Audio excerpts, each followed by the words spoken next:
모래판의 황제, 국민 MC.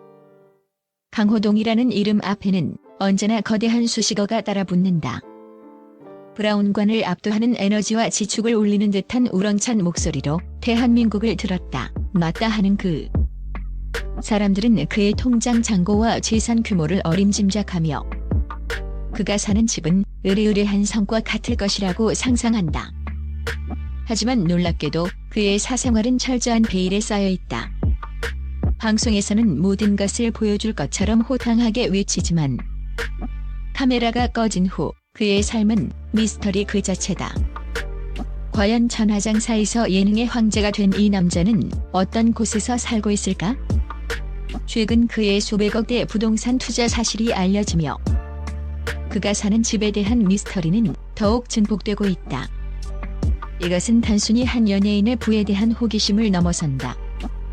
모래판의 정점에서 예능계의 밑바닥으로 그리고 다시 정상으로 파란만장한 인생을 살아온 그의 집은 단순한 거주 공간이 아닌 그의 성공 신화를 상징하는 공간이기 때문이다. 이 충격적인 자산 규모 뒤에는 30년 넘게 정상의 자리를 지켜온 한 남자의 땀과 눈물 그리고 강철 같은 자기 관리의 역사가 숨어 있다. 모래판에서 브라운관으로 살아있는 전설의 탄생.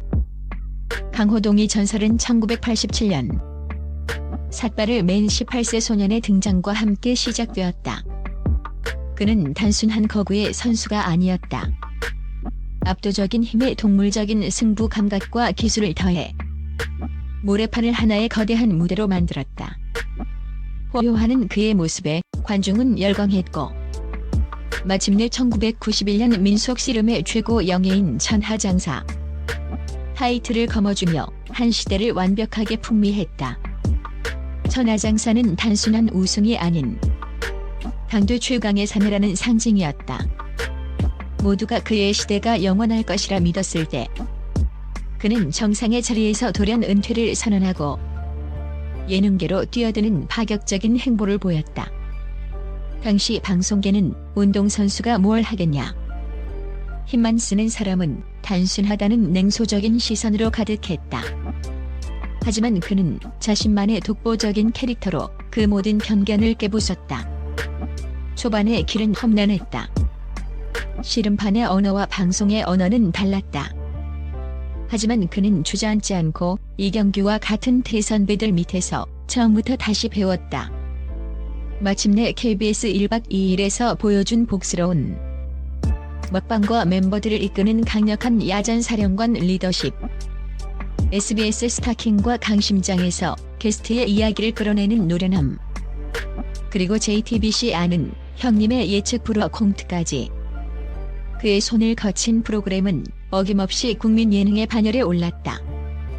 그는 모래판에서 상대를 넘어뜨리던 기술을 방송에 접목시켜 대화의 흐름을 장악하고 판을 읽는 자신만의 예능 스타일을 창조해낸 것이다.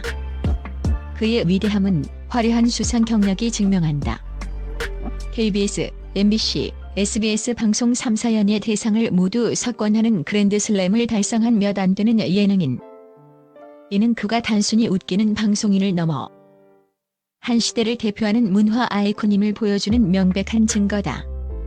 그의 강력한 리더십과 무대 장악력, 때로는 허를 찌르는 유머는 부드러운 진행에 유재석과 함께 국민 MC 양대 산맥을 구축했고 이경규의 뒤를 잇는 차세대 예능 거목으로 자리매김했다. 강호동 라인이라는 말이 생겨날 정도로 그의 영향력은 여전히 막강하다. 카리스마 뒤에 숨겨진 인간미 그가 존경받는 진짜 이유. 강호동은 단순히 성공한 연예인이 아니다. 그는 동료와 대중으로부터 깊은 존경을 받는 인물이기도 하다. 화면 속에서는 불호령을 내리는 카리스마 넘치는 리더지만 카메라가 꺼진 곳에서 그는 누구보다 따뜻한 인간미와 의리를 가진 사람으로 알려져 있다. 한 식당에서 마주친 휴가 나온 군인들의 밥값을 전부 계산하고 말없이 사라졌다는 미담이나 수십 년간 함께한 스태프들의 이름을 하나하나 기억하며 굳은 일도 마다 않는 막내 스태프에게까지 진심으로 고마움을 표했다는 일화는 유명하다. 그는 자신의 성공이 결코 혼자만의 힘으로 이룬 것이 아님을 항상 기억하고 행동으로 보여주는 사람이었다. 그랬기에 2011년 세금 과소 납부 문제로 그의 경력에 가장 큰 위기가 찾아왔을 때 대중은 더 큰 충격과 배신감에 빠졌다. 당시 그는 모든 비난을 정면으로 안고 잠정 은퇴를 선언했다. 회피하거나 변명하지 않았다. 저는 씨름 선수 출신 방송인입니다. 사과의 명예가 전부였고 방송에 나와서는 시청자들의 즐거움만 생각했습니다라며 모든 것을 내려놓았다. 이것은 그의 인생을 건 가장 큰 승부수였다. 자신을 돌아보는 침묵의 시간을 가진 그는 1년 뒤 더욱 겸손하고 단단해진 모습으로 돌아와 대중의 신뢰를 기적처럼 회복했다. 이 사건은 역설적으로 그가 얼마나 자신의 이름과 명예에 무거운 책임을 지는 인물인지를 증명하는 계기가 되었다. 위기를 통해 그는 더 큰 그릇의 예능인으로 성장했다. 수백억대 자산가의 탄생 부동산과 미스터리 하우스. 그렇다면 국민 MC의 자산은 어느 정도일까?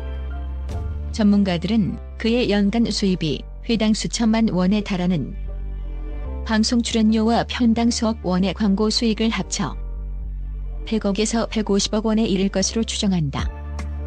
이는 웬만한 중소기업의 연매출을 훌쩍 뛰어넘는 금액이다. 그의 재테크 실력 또한 천하장사급이다. 2018년 유동인구가 많고 트렌드의 중심지인 서울 강남구 신사동의 상가 건물을 141억 원에 매입한 그는 6년 뒤인 2024년 이를 166억 원에 매각하며 세금을 제외하고도 약 25억 원의 시세 차익을 거두었다. 물론 2010년 동계올림픽 개최지 발표 직전 평창의 땅을 매입해 투기 의혹에 휩싸이는 등 논란도 있었지만 그의 성공적인 부동산 투자는 그가 모래판에서 상대를 분석하듯 철저한 준비와 과감한 분석을 하는 승부사임을 보여준다. 모두가 궁금해하는 그의 거주지는 공식적으로 알려진 바가 없다. 하지만 연예계 관계자들은 그가 대한민국 VVIP들이 모여 사는 서울 한남동이나 청담동의 고급 단독주택에 거주할 것으로 추측하고 있다. 재벌 총수와 톱스타들이 이웃하며 높은 담장과 철통 같은 보안으로 완벽한 사생활 보호로 유명한 이 지역의 주택들은 그의 명성과 부를 상징적으로 보여주는 공간이다. 방송에서의 서민적 이미지와는 달리 그의 실제 삶은 철저히 보호받는 최상류층의 그것일 가능성이 높다. 강호동의 이야기는 단순히 부와 성공에 대한 이야기가 아니다. 이것은 모래판의 흙먼지를 딛고 일어나 스스로 황제가 된 한 남자의 끈기와 책임감, 그리고 끊임없는 자기 관리에 대한 기록이다. 그의 진짜 가치는 수백억대 건물이나 통장 잔고가 아닌 지난 30년간 시청자들과 웃고 울며 쌓아온 신뢰라는 보이지 않는 자산에 있다. 한 번의 실수로 모든 것을 잃을 뻔했지만 진심으로 반성하고 정면으로 부딪혀 다시 일어선 그의 모습에서 대중은 진정성을 보았다. 그리고 그 신뢰가 있는 한 강호동의 시대는 앞으로도 계속될 것이다.